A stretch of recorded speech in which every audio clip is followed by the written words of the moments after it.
Hey everyone, welcome back to Thrivix trading. And आज हम लोग इस वीडियो में डिस्कस करने वाले हैं कि why NTPC, Coal India and specially भेल were up so much in the last trading session that is Friday. And उसके पीछे का लॉजिक क्या है, why these companies were up and actual reason क्या है। अगर भेल अप है तो एनटीपीसी और कोल इंडिया कैसे अप हो सकता है and what is the interconnection between all these three stocks. तो चले पहले से हम लोग स्टार्टिंग से सीखते हैं कि स्टार्टिंग से समझते हैं कि वाई वॉज भेल मोस्टली अप 12%। ठीक है, तो मैं आपको बोल दूं कि अदानी पावर जो है उसने एक ऑर्डर दिया है to create a thermal factory. ठीक है, a thermal factory of stage 2 इन छत्तीसगढ़ टू भेल। ठीक है, तो अब ये ऑर्डर भेल को क्यों दिया? बिकॉज भेल इज अ कंपनी, जैसे हम जानते हैं भारत हेवी इलेक्ट्रॉनिक्स लिमिटेड एक कंपनी है जो यूजुअली हेवी इलेक्ट्रॉनिक्स सप्लाई करती है। मतलब नॉर्मल इलेक्ट्रॉनिक्स नहीं, बल्ब, लाइट, फैन, फ्रिज, ये सब नहीं, but heavy electronics which means that turbines, locomotives, generators, Motors जो बड़े बड़े फैक्ट्रीज में यूज होते हैं, जो पावर जनरेशन के लिए यूज होते हैं, जो बड़े बड़े इलेक्ट्रिकल चीजों के लिए यूज होते हैं, वो सारी इलेक्ट्रॉनिक अप्लायंसेस जो है भेल जो है सप्लाई करती है उन सारी फैक्ट्रीज को। एडिशनल टू दैट भेल ऑल्सो डिजाइन्स, मैन्युफैक्चर्स एंड वो सारी फैक्ट्रीज को बनाते हैं। ठीक है, तो अदानी पावर जो है एक पावर डिस्ट्रीब्यूशन कंपनी है, उसने 4000 करोड़ का ऑर्डर दिया है टू भेल and that is the primary reason bye भेल वॉज अप 12%। ठीक है, ये हो गया हमारा सबसे प्राइमरी रीजन कि वाई भेल वॉज अप 12%।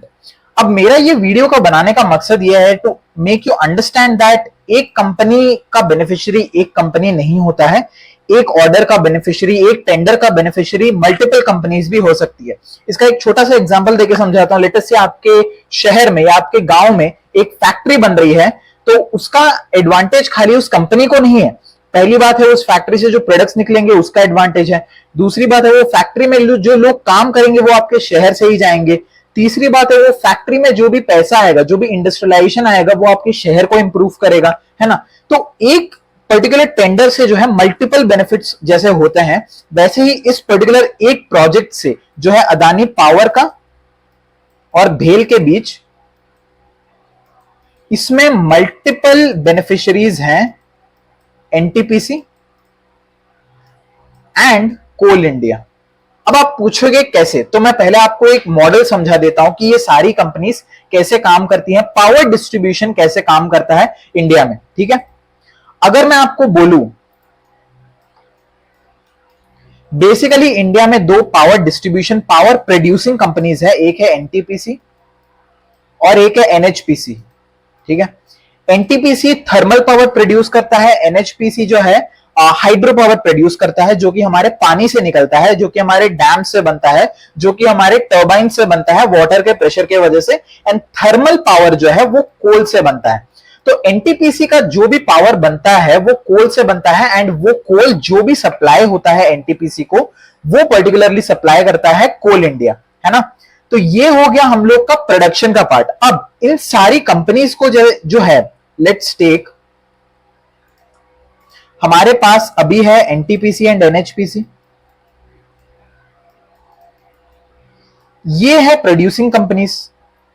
अब there are 3 to 4 to 5 distribution companies as well, but मैं मेजर डिस्ट्रीब्यूशन कंपनीज का नाम बोलूंगा, जैसे हो गया Adani Power, Tata Power and Torrent Power पर से। ठीक है, तो ये कंपनीज जो है डिस्ट्रीब्यूट करती है इलेक्ट्रिसिटी टू अस, गवर्नमेंट हो गया या हमको हो गया या कोई भी प्रोजेक्ट्स को हो गया, कंपनीज को हो गया, सारी प्रोडक्शन, सारी डिस्ट्रीब्यूशन, जो भी आपके घर में इलेक्ट्रिसिटी आती है वो इन कंपनीज ने ही डिस्ट्रीब्यूट करी होती है। जैसे उड़ीसा में मैं रहता हूं तो मेरे यहाँ टाटा पावर डिस्ट्रीब्यूट करती है, अगर आप गुजरात के एरिया में रहते होगे तो अदानी पावर करता होगा। सो जो भी पावर डिस्ट्रीब्यूशन का काम है ये कंपनीज का है, एंड जो भी पावर प्रोडक्शन का काम है वो एनटीपीसी एंड एनएचपीसी का है। अब एनटीपीसी, एनएचपीसी पावर अपने हाथों से तो नहीं बना सकते, डेफिनेटली नॉट, उनको बनाना पड़ेगा फैक्ट्री। एक फैक्ट्री बनाने के लिए जो भी अप्लायंसेस लगते हैं वो प्रोवाइड करता है भेल। According to a data of 2017, 55% of power supply of electronic appliances supply, heavy electronic appliances जो भी इंडिया में पावर जनरेशन के लिए यूज की जाती है, वो भेल प्रोड्यूस करता था और कोई भी कंपनी नहीं करती थी। भेल was the largest heavy electronic supplier in India and it had more than 55% of market share in the country itself and it was the biggest supplier of heavy electronic appliances in India.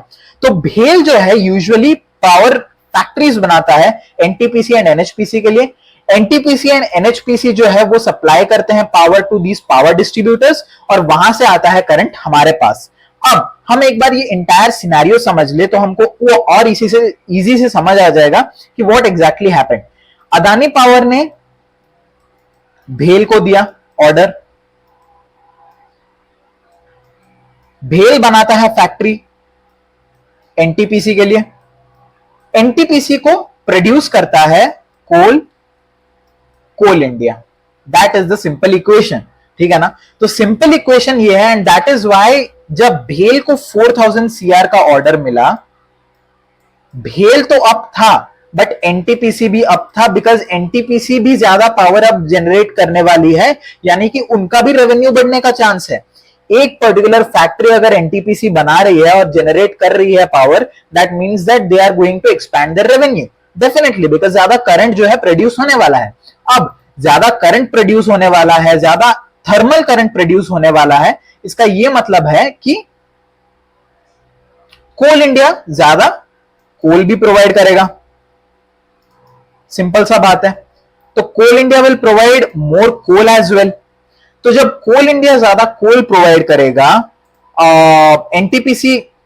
NTPC जो है ज्यादा power produce करेगा and भेल NTPC के लिए factory बनाएगा।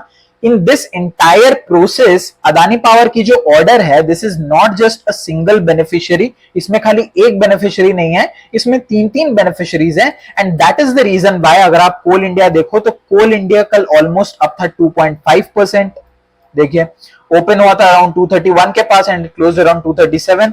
अगर हम एनटीपीसी की बात करें तो NTPC opened around 217 and closed around 231, which is again almost an upside of 6.5%.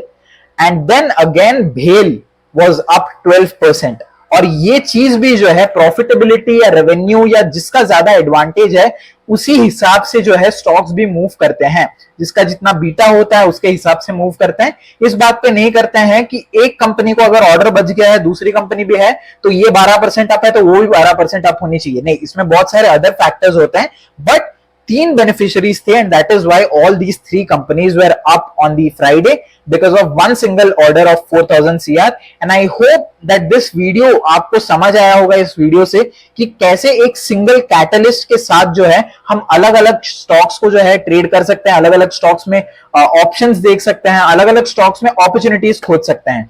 And I hope आपको सीरियसली समझ आया होगा कि why a single order is not a single beneficiary but a multiple beneficiary, and that is why जब भी बात होती है लेट्स से हमारे एरोप्लेन के फ्यूल की बात जब होती है तो इट्स नॉट जस्ट कि एरोप्लेन का फ्यूल है तो खाली इंडिगो पे असर पड़ेगा, सारे एयरलाइंस पे असर पड़ता है। वैसे ही अगर आप बात कर लो शुगर के टैक्सेस की, शुगर एक्सपोर्ट्स की, तो एक शुगर स्टॉक पे असर नहीं पड़ता है, सारे शुगर स्टॉक्स पे असर पड़ता है। केमिकल्स हो, फर्टिलाइजर्स हो, जो भी पर्टिकुलर इंडस्ट्री हो, एक कंपनी कभी भी बेनिफिशियरी नहीं हो सकती। There are multiple beneficiaries to it. हर एक कंपनी का अलग बिजनेस मॉडल होता है एंड कुछ ना कुछ बेनिफिट्स हर चीज को लेकर होते ही होते हैं and that is the reason why all these three stocks were up. I hope आप लोग को इस वीडियो से कुछ ना कुछ समझने को मिलेगा, सीखने को मिलेगा एंड आई रियली होप मैंने अच्छे से एक्सप्लेन किया है आपको एंटायर कॉन्सेप्ट जो समझ आया कि क्यों ये तीनों कंपनीज अप थी। एंड अगर आपने वीडियो यहां तक देखा है please make sure you like, you subscribe and you share this to your friends so that उनको भी पता चले कि why moves happen in the market, why they happen and how they happen. And thank you so much guys for watching the video. I'll see you again tomorrow with the market analysis. Have a great weekend and see you tomorrow again soon. Bye bye.